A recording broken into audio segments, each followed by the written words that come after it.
there are places where evil lives.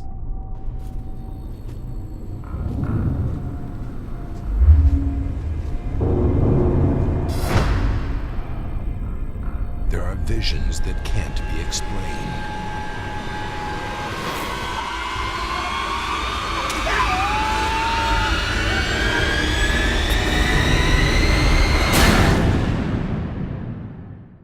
Offspring. Relatives are such a pain, aren't they? Yeah, especially when they're eating you or you're getting eaten by them. Very true. Tell us a little bit about the film. Well, the film was shot in Michigan. We shot it over 23 days in the Midwest. And, it was based on Jack Ketchum's novel, The Offspring. And we ended up really wanting to make it look gritty, like classic horror films are, yet still give it something unique and different in terms of the actual look of the film.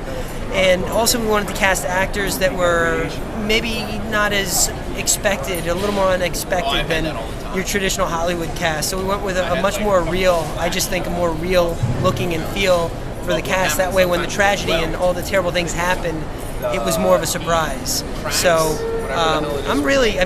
they're wonderful actors, brilliant cast, and very, very real performances, and believable performances, not over-the-top performances, which I also credit to Jack Ketchum because he writes such great material. The book and the script that he wrote was just awesome. So it was great to collaborate with him, for sure.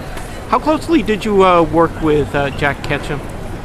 Very closely. I mean, Jack and I worked on the book adaptation, kind of just seeing first draft, second draft, getting notes in. My producing partner, Bill Miller, and I, who's also the cinematographer of all of our films, was also involved in that process. So it was an exciting thing to go through with him because he knows what our obstacles are with low budget, yet he also understands how, or at least with our company, where we can flex and push the envelope. So it was, it's cool. Was Jack on the set? Did he was he working that closely? Absolutely. Not only was he on the set, he actually has a small cameo in the film too. So yeah, it definitely it was awesome working with him, and he's so much fun to hang out with. And again, I'm definitely proud to have been able to have him entrust us with both The Girl Next Door and Offspring. So I think the fans are going to dig it. I'm really excited about it, and I do know that in time we're going to be announcing another film collaboration with him, but I can't say anything yet. But, yeah. Michigan isn't quite the production hub. Any challenges in working there?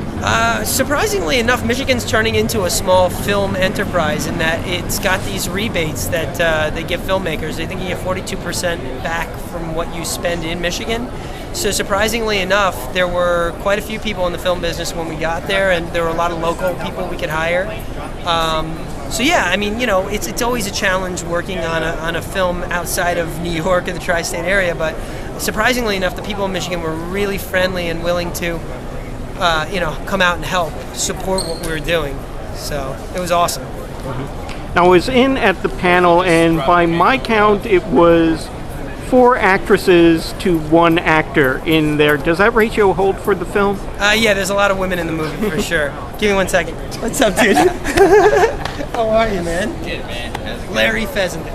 Hey! Andrew Vanden Houten. Dan Persons. Hey, Dan. Cinefantastique. How you doing? Carry on. Well, no, I can understand stopping for that. That's very definite. So, tell me, okay, so you went for an unusual selection of actors. Yeah. What were the complexities in that decision? I really wanted actors who I believe playing in this film. So when the tragedy happens, you didn't feel that there was anything that was formula driven or trying to go a certain way. So again, I think what I look for in actors when I'm doing auditions is really people who feel comfortable expressing themselves in character and not really overanalyzing it, not thinking about it too much, but if they're going to play somebody, they become that person. So, and play and be flexible, People are going to be too married to one idea of what they should be doing versus just doing it and being that person. So I understand it was a fairly tight production as far as quarters and the shooting locations. Can you explain a little bit about that? Well, I mean, it wasn't so much tight in terms of the quarters. I mean, everyone pretty much stayed in their own 3-bedroom loft. We had this building to ourselves. It was pretty amazing. But in terms of everyone living closely together, that was awesome. I mean, it gave the opportunity for us to all hang out at night, bond, spend time just being normal folks, and not doing what we do when we're in front of the camera or behind the camera. So we got to become friends first and foremost, and then we got to build on that, which was really special. And I think that comes through in the film. So on the scale of strange and cerebral to shriek out loud, where does this film fall? In terms of fear factor? In terms of fear factor, yes.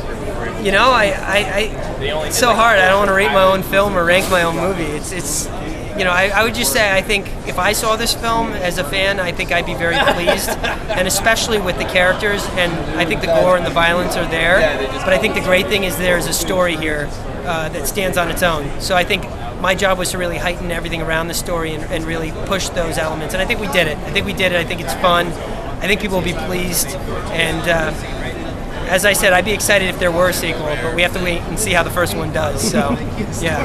Hopefully you're fucking freaked after you see the movie. They ripped your heart out.